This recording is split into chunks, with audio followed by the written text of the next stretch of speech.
Hi, everybody. Welcome back to another pregame show to get you in the know.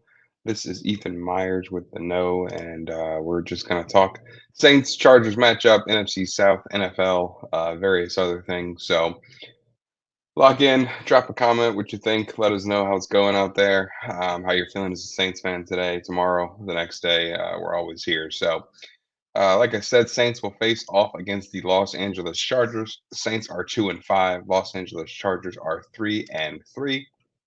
And yeah, so it should be a good game. I think both teams are kind of battling for mediocrity at this point, and we'll see how that goes. So the Chargers are in a little bit of a I guess better or kind of similar, I guess, predicament. They're in the division with the Chiefs, and the Chiefs are currently undefeated. So that's one of those things where it's like with the Chiefs being undefeated, and they play the Raiders today, which should be a game that they win. The Chargers are really just looking at you know competing for a wild card spot in that division, unfortunately. Whereas the Saints in the NFC South with the Falcons and Buccaneers, both 4-3. We're playing each other right now, and the Saints at 2-5, and the Panthers at 1-6. It could go both ways for the Saints at this point. They could turn something on, figure out how to string a couple of wins together, and take off. But who knows? It depends what team shows up. Because I think week and two show that we obviously have the guys that we need to put good football out there, but those guys have been hurt. Those guys have not been healthy. Those guys haven't shown up in key moments. So that's kind of been the Saints' problem. Through the first couple of weeks, or really 7 weeks, because we're on week 8 already. I don't know when that happened, but they will face off against the Chargers. Should be a fun game. It's on the road, SoFi Stadium, so they got some of that good California weather. Hopefully that helps them play a little bit improved football there. But as far as with what's going on with the Saints, I think really one of the biggest question marks for me still is going to be the Saints pass rush, because various folks on social media have said it seems like the Saints are the leader in almost sacks, almost interceptions, and things like that. It just feels like the defense can't quite get to quarterbacks when it matters. And while Justin Herbert, or Abear, as we would say down here, but Justin Herbert isn't exactly the type of guy who's going to burn you with his legs, you know, every week after week. He is somebody who, he will use his legs, he will extend plays, and it feels like a reoccurring theme. But I've said it before, this is kind of the future of the NFL, in the sense of these guys are going to be who you're facing. So you need to figure out how to stop them. You need to figure out how to, force them to stay in the pocket, and not extend plays. And the Saints have not done a very good job with that. So that's probably my biggest concern for the matchup, for the Saints there this week, is just containing Justin Herbert, because last week against the Cardinals he put up 350 yards, which is pretty crazy, considering I feel like a lot of guys are winning football games with 230, 250 yards, but at the end of the day, I'm sure he like other guys don't exactly care too much for putting up 300 and something yards if you throw for 0 touchdowns and don't win football games, because that's kind of exactly what happened. You threw for 350 yards, you only put up 15 points. So a little bit Derek Carr-esque last season. Had the stats, the numbers looked good, but just wasn't putting the ball in the end zone when it mattered. So that'll be something to watch. You want to make sure that you keep him in whatever box he was in last week. The Cardinals did a good job at that, and yeah, so that'll be something the Saints have to focus on, is just keeping him contained, and making sure that he's not, making plays that he hasn't made recently. But other big one to watch out for on the other side of the ball is going to, of course, be the uh, a guy who's active this week. Joey Bosa will play against the Saints, so that should be fun for the Saints offensive line. And everything that they've gone through, they're going to see Joey Bosa on his first game back active. So Saints definitely need to do a good job at keeping him corralled.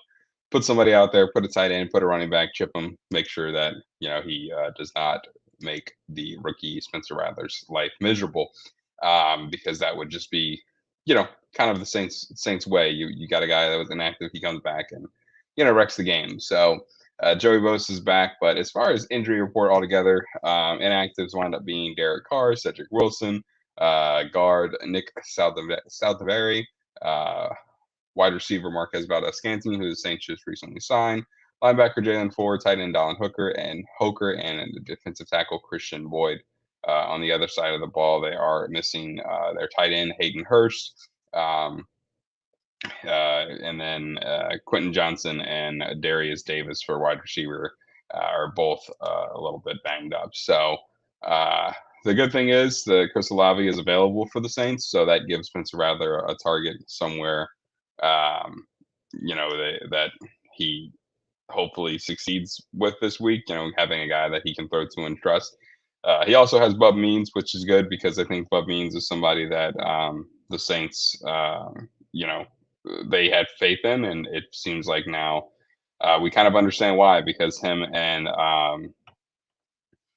Spencer Rattler seem to have a little bit of a rhythm playing with the twos and things like that in practice. It looks like they're linked up well, so that's good to see. But yeah, so going over offensive and defensive keys again. Offensive keys is keep Joey Bosa away from Spencer Rattler. Don't let him, get in his head early and get in the offensive line space early. So that's something that the Saints needs to do on the offensive side of the ball. And then for defense, just do whatever the Cardinals did last week to Justin Herbert, because being able to throw for 300 and something yards and not win the football game and throw for no touchdowns, pretty solid. You don't want to let him come back and have like a return game on you, as far as getting back to a groove where he's putting the ball where it needs to be and everything like that so far. So that's the defensive side of the ball there, and I'm curious to see what the defense does the rest of the season. A lot of the same issues that we had in prior weeks were showing up last week, and it's not something that you want to see, especially when you got guys on the team saying that we're not going to talk about it because we've already talked about it, or whatever they said. Don't talk about it, be about it. I agree, but last week was really no different in the realm of how things looked for the Saints defense. And somebody, when you're not or when you're not missing tackles because they're just getting big plays, isn't a very good solution to the problem. So hopefully the Saints clean that up on offense or defense. I'm sorry, and figure out how to keep the Chargers contained. On the NFC South side of things, the Atlanta Falcons are currently beating the Tampa Bay Buccaneers 31-19. Those two teams are both 4-3 in the division, like I said. So this, I think the Falcons winning is a little bit of a negative for us, just purely because outside of the fact of the realm of it's the Falcons. If the Falcons win, then the Falcons will be undefeated in the division, which is definitely not a great look for the Saints and the NFC South picture to kind of come up through that way. So the Saints really need to figure out if they're going to win some games or not, because right now it matters, especially if the Falcons win. Because, like I said, with that going on there, with the Falcons being undefeated in the division, currently beating the Tampa Bay Buccaneers, it's just not going to bode well for the Saints, who are 1-2 in the division. And then if the Tampa Bay Buccaneers drop this game, they'll also be 1-2 in the division. So definitely need to figure out how to put some wins together and beat Atlanta towards the end of the season, because right now I don't think you can rely on a tiebreaker with Atlanta. You absolutely need to have a better record than after week 18. And right now, not looking great for the Saints in that regard. So hopefully the Saints can put that together and figure out where to go from there, because we definitely need to not rely on anybody else but ourselves if we want this season to be successful as it goes, because no one's going to do any favors in your division, so you need to make sure the favors are yours. So rest of the NFL, obviously this is the first time the Saints have had like a middle of the week season, or middle of the day game for the season so far. Eagles are currently beating the Bengals 34-17. Ravens are losing to the Browns 20-17. Cardinals and Dolphins is a 2-point favor over there for the Dolphins, 27-25. So the Dolphins are winning that game. Tua is back for that game so far. He's had a pretty decent game, I guess, 200 and something yards and a touchdown with no interceptions. So and zero concussions. I think that's the big thing for Tua there. So yeah, so the other big game, is going on, or really not big game, but the other big win right now is the Lions are currently 52-14 up on the Titans.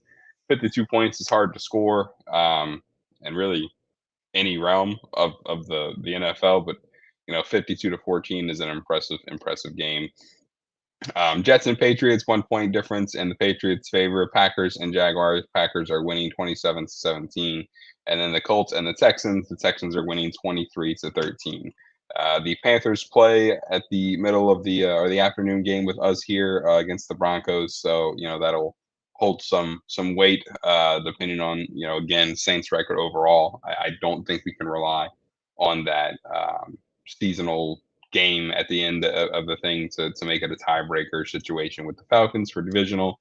We just need to win the games that we have. So the other crazy thing about that Lions game going back, Jared Goff is currently 12 for 15. So, when I'm not great at math, but it would be pretty crazy to have a guy who's, he's thrown for 85 yards. He's 12 for 15. So, that's a fourth of his completions are touchdowns. That's pretty crazy. Definitely crazy. But yeah, that's good for them, I guess. When you got 3 touchdowns from a guy who's only throwing the ball 12 times, that is a good, efficient game. So shout out to them. I feel like I always referred to them last year as the second chance Saints. The Detroit Lions were over there building a team from some guys who, played for the Saints, coached for the Saints, and things like that. And now they're the Showtime Saints. They're the team that we could have had, but we let those guys go elsewhere, and they're doing well. So shout out to the Lions. They'll always kind of have like a little with the team they currently have. I'll always watch them out the corner of my eye when they're playing, just because. Yeah, a lot of ex Saints players, coaches, staff, and things like that are over there in Detroit. So shout out to them for putting together some fun football for people to watch. So. But we'll hop into FanDuel real quick to see about any anytime touchdown scores for the Saints game here. I will say that the Alvin Kamara touchdown last week. I think it's the first week he didn't have a touchdown, so he's plus 50 today. So that's cool to see, I guess. And then Taysom Hill being back, he's plus 330. But I don't know how much you want to feed the ball to Taysom this week because it is his first week back. And as we know, we went heavy on him on his or not first game back. He came back, and now this is going to be his game back after being brought to the hospital after the injury. So that should be pretty interesting to see how they use him. I don't know if I like him for a touchdown score, but I'm going to go with. I feel like Olave first came back out of a concussion. It's not like he was a lower leg injury or anything like that. So I like Olave a lot at plus 290. And then on the other side of the ball, for the Chargers here, yeah, no, I guess I like Joshua Palmer, especially with the injuries that they have there. That kind of leaves him. J.K. Dobbins, the running back, he's 170 odds. I don't know if I like that for those odds, but yeah, I could see Joshua Palmer having one. You also have over there the lad McConkey. I don't even know who that is, but I like Joshua Palmer a lot. They both have pretty close 270 and plus 230 odds. So if I had to pick two, I'm going with those two guys, Joshua Palmer, Chris Olave. You add them together for a little parlay action. You're talking $8.97 to $5. Will win you $45, give or take a couple of pennies. So other than that, this has been the pregame show to get you in the know. Thanks for stopping by. We'll be here post game, same places everywhere. Win, lose, or draw, we're going to be here. So come stop by, drop your comments, let us know how you're feeling. And hopefully we are coming back to a Saints W at the end of today. Thanks for tuning in. Make sure you check out the website, www.theknow.com. check out our flagship podcast and partners over there at Brew Brothers, who effing knows. Great guys. Make sure you check out our Saints podcast. That Saints Pod, pretty simple name. You can find it everywhere.